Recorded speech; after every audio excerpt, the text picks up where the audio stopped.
Hey guys, so I want to talk to you in a few videos about why it's so difficult to lose weight and keep the weight off.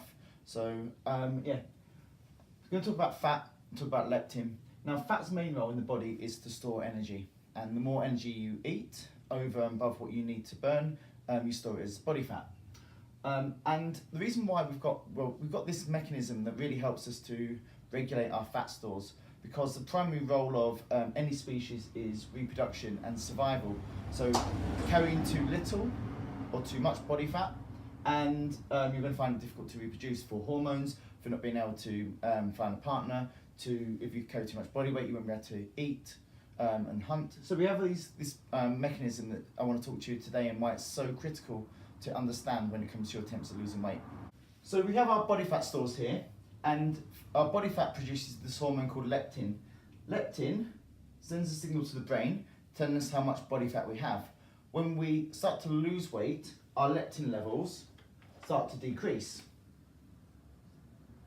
So that tells the brain that we're losing body fat. So what the brain then does is it signals to the body to be hungry and to get cravings. And those hunger and cravings are for things that are nice. So you're talking about your cookies, your pizza, your ice cream, your donuts, crisps, chips, burgers, all those things. You don't tend to get cravings for spinach and broccoli because the body wants to get calories in to survive.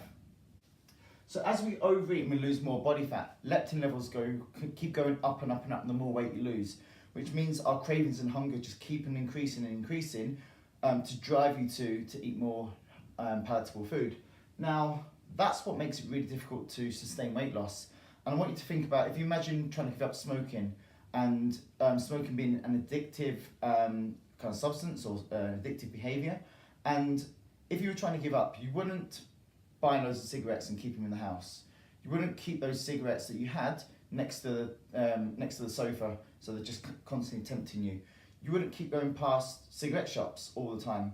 You wouldn't hang about with people that smoked all the time.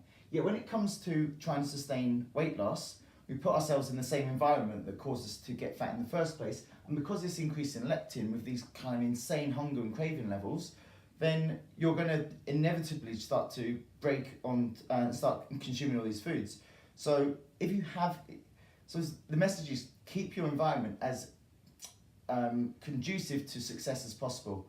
So don't have all of these kind of highly calorific foods in your house when you know that you're going to be super hungry and you're just going to eat them. Keep them, if you're going to keep them in-house, keep them outside, make them difficult to get to.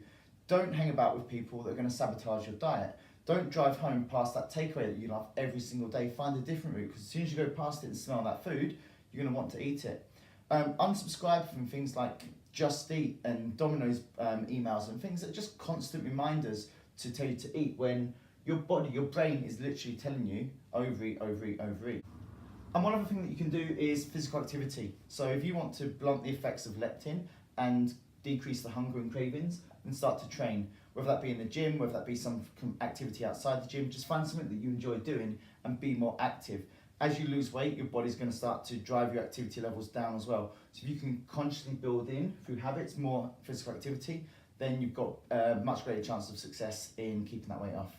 So guys, that was part one. Part two, I'm going to talk about how we can start to diet without hunger to try and reduce the effects of leptin. So stay tuned, it'll be on in about 3 or 4 days time. I'll get that video posted. Share this, share it to anyone that you think is going to benefit, and see you soon.